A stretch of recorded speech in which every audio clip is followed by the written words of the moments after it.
I scored the goal against Palace to keep Everton in the league. And that feeling, I'll never be able to describe it. It was the weight of my own pressure, the football club, everything that I felt.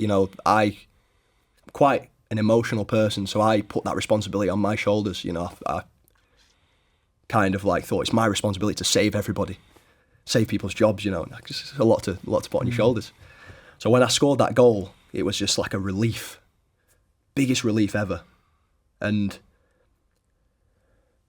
on my birthday, which would have been 4 or 5 weeks before I scored that goal, that was a low point for me because I can't remember why, but I think it was just built up emotion.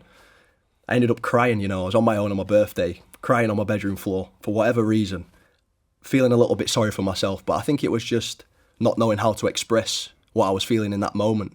And like I said before, feeling like things are getting away from you, feeling that you've got all this pressure of the football club on your shoulders and you just want to go out there and play. And at that moment I couldn't play because I picked up another injury, and it was just overwhelming. But I remember thinking to myself, this is a rock bottom moment for me. It doesn't get, in my mind I was thinking, it doesn't get much worse than this. You need to pick yourself up and go and go again. I think the main thing for me is I want to win. Wherever I play, I want to win, and I want that environment to be a winning environment. After the last 3-4 seasons, it's been, like you say, a lot of survival. So I want to make sure it's a winning environment. That's the main thing for me. When I started my career, I wanted to play in the Premier League. I wanted to represent England, and I wanted to go to major tournaments with England, and I wanted to play in the Champions League. I've been to a major tournament with England. I played in the Premier League. I haven't played in the Champions League. So there are still things that I would like to achieve before my time is done.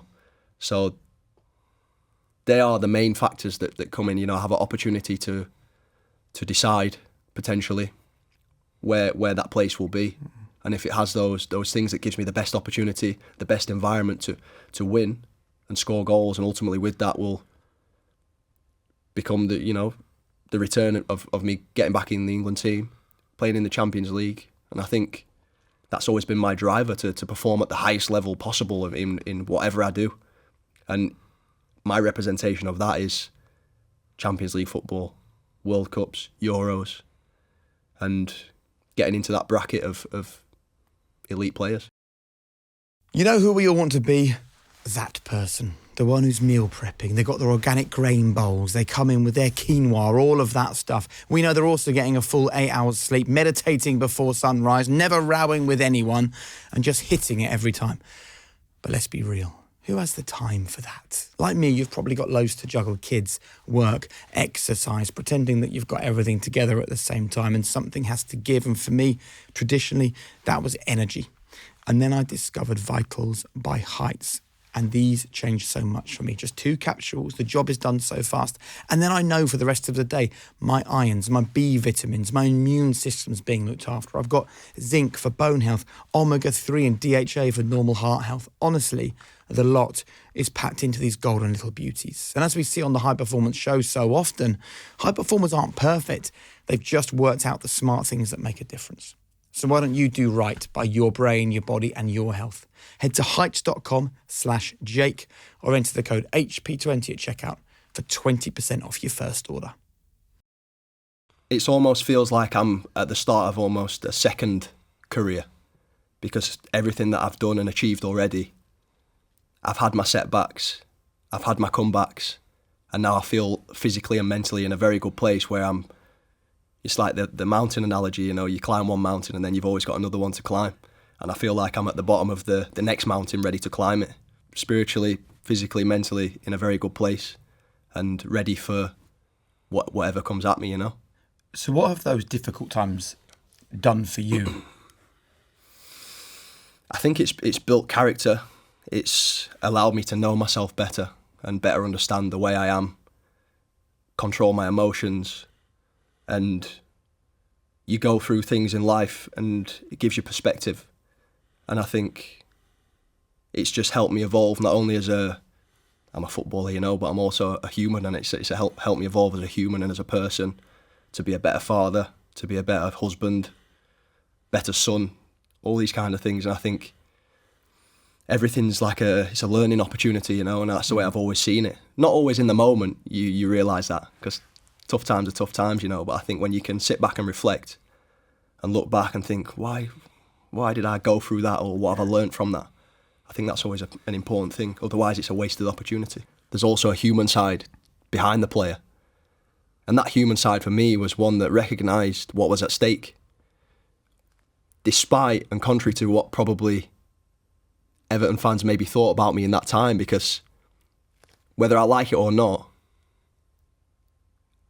it was also my own doing that added to the narrative that maybe football wasn't as important as to me as what it was, because of some of like the commercial stuff I was doing at the time, which again, you're young, hindsight's a beautiful thing.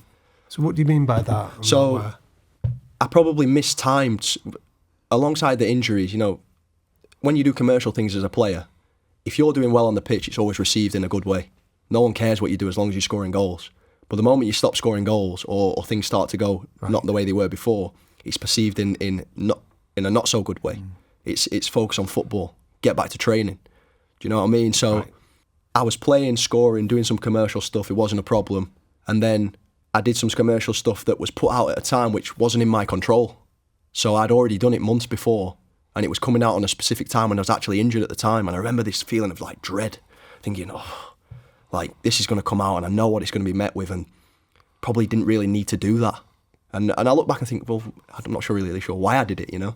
The reason why I was touching on that is because I think it made Everton fans feel that they could relate to me less. Fans not thinking that I would be thinking the way I was thinking about the state that the club's in. Yeah. And, you know, how I would go home and think about that, and think about how it's my responsibility to make sure that this doesn't happen.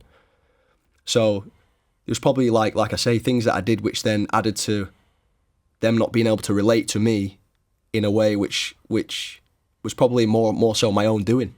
Right. And not showcasing myself in a way which I am now, you know, not too dissimilar to how they are or how they think. What would you say to those fans who still see those kind of stereotypes of, he's into fashion and he's, you know, he likes doing other things? What would you say to those fans? You can't please all the people all of the time, and I'm okay with that. Maybe once upon a time I wasn't okay with that, and it was a little bit harder to take. But whereas now I have a different perspective on it, and like I said, people just want to relate to you. Yeah. You know, they want to see themselves in you. And, you know, I'm in a privileged position where people look to me and they probably want to see the human side more than the footballer, you know, the flash, the front pages and things like this.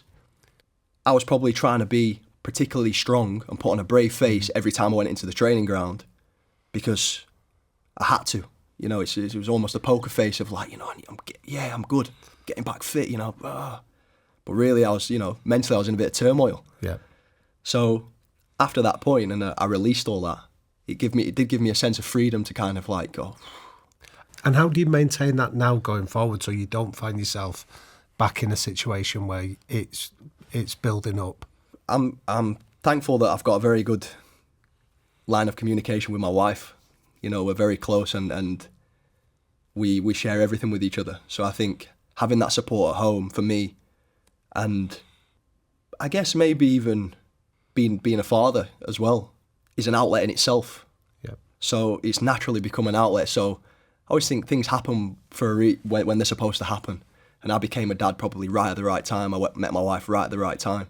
And it gave me almost a sense of freedom and confidence that, you know, the team that I've got at home gives me the confidence to go out into the world and be myself and be not get into that cycle of overanalyzing and because I've been through that, and it's like I said before, it's an experience that you have to learn from. Yeah. And if you don't learn from it, or you do make the same mistake, maybe you can make a mistake twice, but 3 times, then you're not learning.